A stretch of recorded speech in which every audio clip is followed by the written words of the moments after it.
बिस्मिल्लाहिर्रहमानिर्रहीम अस्सलाम वालेकुम स्टूडेंट्स। आज जो है वो हम एक्सरसाइज 1.1 का क्वेश्चन जो है वो 5 सॉल्व करने जा रहे हैं। स्टेटमेंट ये कहती है if z1 is equal to 2 plus iota. ये एक कम्प्लेक्स नंबर है जिसकी ये वैल्यू दी गई है। दूसरा कम्प्लेक्स नंबर जो है वो z2 है और उसकी वैल्यू 3 नेगेटिव 2 आयोटा। और तीसरा कम्प्लेक्स नंबर जो है वो z3 है और उसकी वैल्यू जो है वो 1 नेगेटिव 3 आयोटा। अब वो ये कहता है then express z1 conjugate z3 conjugate divided by z2 in the form of a plus iota b। उसने तीन कम्प्लेक्स नंबर दिए हुए हैं। वो ये कह रहा है कि z1 का कॉन्जुगेट और z3 के कॉन्जुगेट को जो है मल्टीप्लाई करें और z2 से उसको डिवाइड करने के बाद जो है वो इसे सिंगल टर्म जो है वो कम्प्लेक्स नंबर में आपने रिप्रेजेंट करना। यहाँ पर तीन डिफरेंट जो है वो कम्प्लेक्स नंबर हैं, हमने गिवन रिक्वायरमेंट के मुताबिक उनको मल्टीप्लाई और डिवाइड करने के बाद उसे एक सिंगल टर्म में लिखना है। तो हमारी स्टेटमेंट के मुताबिक जो है वो हमें z कॉन्जुगेट हमें जो है वो z1 z2 और z3 दिए गए हैं, जबकि z1 और z3 का यहाँ पर कॉन्जुगेट यूज़ हुआ है। तो इसलिए जो है वो हम क्या करेंगे, सबसे पहले z1 जो है वो लिखेंगे z1 is equal to 2 plus iota. चूँकि से इसका हमें कॉन्जुगेट जो है चाहिए तो हम z का भी कॉन्जुगेट ले लेंगे और उसके राइट साइड के जो एलिमेंट्स है उसका भी कॉन्जुगेट ले लेंगे। तो जब कॉन्जुगेट को जो है वो खोलते हैं तो उसमें जो है वो रियल पार्ट जो है वैसे ही रहता है, जबकि इमेजिनरी पार्ट का साइन जो है वो चेंज हो जाता है। तो लिहाजा 2 प्लस आयोटा जो है वो उसका जो कॉन्जुगेट है 2 नेगेटिव आयोटा जो है वो बनेगा। इसी तरह z3 जो है वो 1 प्लस 3 आयोटा है। तो इसका जो है वो जब हम कॉन्जुगेट लेंगे यहाँ पर तो रियल पार्ट जो है वैसे ही रहेगा, जबकि इमेजिनरी पार्ट का साइन जो है वो चेंज हो जाएगा। तो लिहाजा z3 का जो कॉन्जुगेट है वो 1 नेगेटिव 3 आयोटा के बराबर बनता है। अब जो है वो इन वैल्यूज़ को हमने कॉन्जुगेट भी निकाल लिया z1 का और z3 का भी कॉन्जुगेट निकाल लिया, जबकि z2 जो है वो हमें वैसे ही जो है वो चाहिए। तो हम इस इक्वेशन के अंदर ये जो है वो वैल्यूज़ जो है वो इसको डाल देंगे by putting the value of z1 conjugate z3 conjugate and z2 in the given expression। ये एक्सप्रेशन जो है वो हमने दी है, हम इसको यूज़ करेंगे।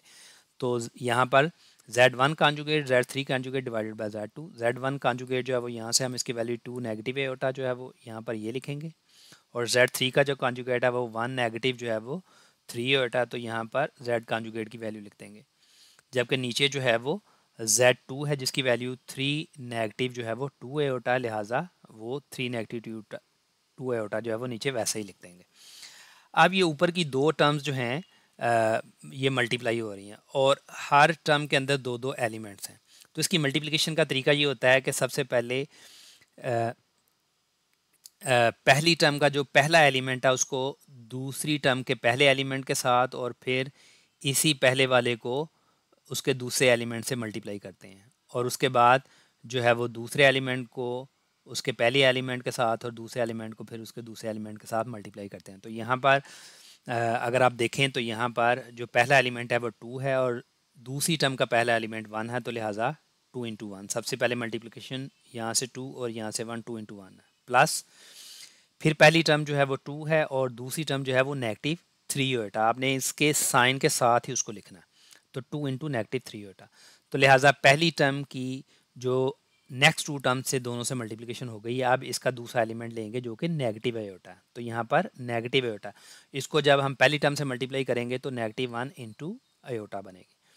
और फिर प्लस का निशान लगाएंगे और इसी नेगेटिव आयोटा को उसकी दूसरी टर्म नेगेटिव 3 आयोटा से जो है वो मल्टीप्लिकेशन करेंगे, जबकि नीचे वाली टर्म को हम एज इट इज़ रहने देंगे। अब इसकी सिंप्लीफिकेशन के अंदर जो है वो 2 इंटू 1 2 है और 3 और 2 जो है वो आपस में मल्टीप्लाई होगा और ये नेगेटिव साइन है, तो 3 टू द 6 और ये नेगेटिव साइन नेगेटिव 6 आयोटा बनेगा। और यहाँ पर 1 जो है वो नेगेटिव आयोटा से मल्टीप्लाई जब होगा तो ये नेगेटिव आयोटा ही रहेगा और यहाँ पर नेगेटिव और नेगेटिव साइन जो है वो ये आपस में मल्टीप्लिकेशन के बाद जो है वो प्लस साइन इख्तियार कर लेंगे और 3 और ये 2 आयोटा हैं तो ये आयोटा स्क्वायर बन जाएगा और नीचे वाली टर्म जो है वो एज इट इज़ जो है वो चलती रहेगी। अब मज़ीद सिंप्लीफिकेशन में जब हम ब्रेसेस को खोलेंगे तो ये 2 है और ये नेगेटिव 6 है तो नेगेटिव 6 आयोटा है, ये नेगेटिव आयोटा है तो ये नेगेटिव आयोटा है और ये 3 आयोटा स्क्वायर है तो 3 आयोटा स्क्वायर हम लिखेंगे और नीचे जो है वो 3 नेगेटिव 2 आयोटा जो है वो ये टर्म वैसे ही आ रही है। ये 2 वैसे ही है, ये -6 का आयोटा और -1 का आयोटा ये लाइक टर्म्स हैं, तो लिहाजा इसका कोफिशिएंट 6 है और इस नेगेटिव आयोटा का कोफिशिएंट 1 है, तो 6 और 1 जो है वो 7 आयोटा बनेगा, जबकि ये 3 जो है वो एज इट इज़ है और आयोटा स्केयर की वैल्यू जो है वो हम यहाँ पे डाल देंगे -1। इसके बाद जो है वो ये 2 ऐसे ही है, ये -7 आयोटा है और ये नेगेटिव जब इस पॉजिटिव से जो है वो मल्टीप्लाई होगा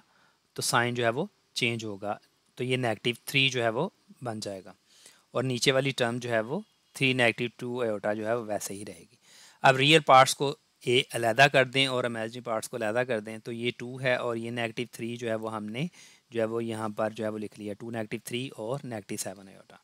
और नीचे वाली टर्म जो है वो 3 -2 आयोटा वैसे ही है। अब 2 और 3 जब दो डिफरेंट टर्म्स हों और उनके साइन डिफरेंट हो तो हमेशा सब्ट्रैक्शन का प्रोसेस होता है और बड़ी टर्म में से हमेशा छोटी टर्म को जो है वो निकाला जाता है। तो 3 में 2 जो है वो अगर आप सब्ट्रैक्ट करेंगे तो 1 आएगा, चूँकि 3 का साइन नेगेटिव है लिहाजा जो आंसर है उसके साथ जो है वो -1 आएगा, तो 2 -3 का आंसर जो है वो -1 है, जबकि 7 आयोटा जो है वो वैसे ही है और लोअर टर्म जो है वो नीचे ही है। अब यहाँ पर हल करने के बाद जो है वो चूंकि नीचे भी एक कम्प्लेक्स नंबर आ रहा है, ये एक सिंगल टर्म में नहीं है, ये तो दो कम्प्लेक्स नंबर हैं, तो हमें जो है वो रैशनलाइजेशन का प्रोसेस जो है वो करना पड़ेगा। रैशनलाइजेशन का प्रोसेस जो ये होता है कि जिस कम्प्लेक्स नंबर से आपने टर्म को रैशनलाइज करना है उसका जो है वो कॉन्जुगेट ले लें, यानी कि उसका जो इमेजिनरी पार्ट है उसका साइन चेंज करने के बाद उस रकम से आप जो है उसको मल्टीप्लाई भी करेंगे और डिवाइड भी करेंगे। तो यहाँ पर देखें कि -1 और -7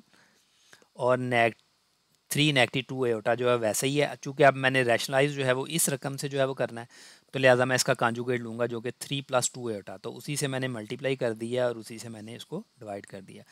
अब यहाँ पर ऊपर वाली दोनों टर्म्स जो हैं वो ये जो है वो अलहदा से मल्टीप्लाई होंगी और नीचे वाली दोनों टर्म जो है वो अलहदा से मल्टीप्लाई होंगी और हम इन्हें जो है ब्रैकेट में इस तरीके से लिख सकते हैं। अब इसकी जो है वो सिंप्लीफिकेशन के अंदर जो है वो पहली टर्म जो है वो सबसे पहले जो है वो दूसरे कम्प्लेक्स नंबर की पहली टर्म से मल्टीप्लाई होगी, तो यहाँ पर -1 और 3 आपस में मल्टीप्लाई होंगे और फिर यही -1 जो है वो उसकी दूसरी टर्म जो है वो 2 आयोटा से जो है मल्टीप्लाई होगा, -1 × 2 आयोटा प्लस फिर जो अब ब्रैकेट जो है वो हम का इस्तेमाल करेंगे और यहाँ पर अब उसकी दूसरी टर्म है -7 आयोटा, तो ये देखें हमने यहाँ पे -7 आयोटा लिखा और उसकी जो पहली टर्म है वो 3 है, तो यहाँ पर हमने 3 से मल्टीप्लाई कर दिया। उसके बाद यही जो है वो -7 आयोटा को फिर दोबारा लिखा और उसकी दूसरी टर्म जो है वो +2 आयोटा उसे मल्टीप्लाई कर दिया। अब ये नीचे भी जो दो कम्प्लेक्स नंबर हैं इसको भी अगर हम जो है वो इस मेथड से करेंगे तो वो प्रोसेस जो है वो थोड़ा सा लंबा होगा, लेकिन यहाँ पर हम एक फार्मूले का जो है वो एडवांटेज जो है वो ले सकते हैं कि दो सेम टर्म अगर एक बार प्लस और एक बार नेगेटिव हो रही हों और वो आपस में मल्टीप्लाई हो रहे हैं, तो उसका जो आंसर है वो पहली टर्म का स्केयर और दूसरी टर्म का स्केयर और उनके दरमियान जो है वो नेगेटिव के बराबर होता है। तो यहाँ पर हम ये फार्मूले का जो है वो इस्तेमाल करेंगे, बजाय इसके कि हम इस तरह की जो है वो लॉन्ग मल्टीप्लिकेशन करें, तो उससे अवॉइड करने के लिए हम क्या करेंगे कि पहली टर्म जो है वो 3 है तो 3 का स्केयर ले लेंगे और दूसरी टर्म जो है वो 2 आयोटा है तो 2 आयोटा का स्केयर ले लेंगे और इनके इन बिटवीन जो है वो नेगेटिव का साइन जो है लगा देंगे। अगर आप इन दोनों कम्प्लेक्स को इस मेथड से इस मल्टीप्लिकेशन से भी सॉल्व करेंगे तो आंसर वही आएगा जो ये है। तो अब हम सिंप्लीफाई करते हैं, तो -1 और 3 को मल्टीप्लाई किया तो -3 और जो है -1 को 2 आयोटा से मल्टीप्लाई किया तो -2 आयोटा जो है वो आंसर आएगा और इधर जो है वो 7 आयोटा और 3 को मल्टीप्लाई करें तो 21 आयोटा आएगा और -7 आयोटा और 2 आयोटा को मल्टीप्लाई करने से नेगेटिव जो है वो 14 आयोटा स्केयर आएगा। चूंकि ये स्क्वायर है तो 3 का स्क्वायर जो है वो 9 के बराबर है, ये नेगेटिव साइन जो है वो एज इट इज़ रहेगा और 2 आयोटा का स्क्वायर का मतलब है ये 2 का भी स्क्वायर होगा और आयोटा का भी स्क्वायर होगा, लिहाजा ये 2 का स्क्वायर 4 के बराबर आएगा और आयोटा स्क्वायर के बराबर है। मज़ीद सिंप्लीफिकेशन के बाद जो है वो ये -3 है, ये -2 आयोटा यहाँ पर लिख दिया और -21 आयोटा यहाँ पर लिख दिया और 14 आयोटा का स्क्वायर जो है वो यहाँ पर लिख दिया और यहाँ पर जो है वो निचली साइड पर जो है वो 9 -4 और आयोटा स्केयर की वैल्यू जो है वो -1 जो है वो हमने पुट कर दी है। आप जो है वो मज़ीद सिंप्लीफाई करें तो ये 21 आयोटा और 2 आयोटा दोनों जो है वो ऐड होंगे और 23 जो है वो आयोटा बन जाएंगे। ये -3 जो है वो एज इट इज़ है, और जो है -14 और आयोटा की वैल्यू जो है वो -1 जो है वो यहाँ पर हम डाल देंगे। मज़ीद सिंप्लीफिकेशन के बाद जो है वो ये 11 -2 आयोटा बा 13 है। अब चूंकि उसने कहा था कि इसके रियल और इमेजिनरी पार्ट जो है वो आपने अलग-अलग करने हैं, तो उसका तरीका ये होता है कि पहली टर्म को डिनोमिनेटर से डिवाइड कर दें तो 11/13 है, और सेंटर में जो भी साइन होगा वो साइन लगाएं, और दूसरी टर्म को भी डिनोमिनेटर से जो है वो डिवाइड कर दें तो 23/13 आयोटा। तो अगर हम जो है वो इसको सेपरेट करें तो उसका जो रियल पार्ट जो है वो 11/13 होगा, और इमेजिनरी पार्ट जो है वो -23/13 आयोटा होगा। चूँकि उसने कहा था कि आपने कम्प्लेक्स नंबर को एक सिंगल टर्म में, तो यहाँ पर एक सिंगल टर्म में कम्प्लेक्स नंबर जो है वो लिखा गया है, जिसके अंदर जो है वो पहला जो है वो उसका रियल पार्ट है और दूसरा जो है वो उसका इमेजिनरी पार्ट है।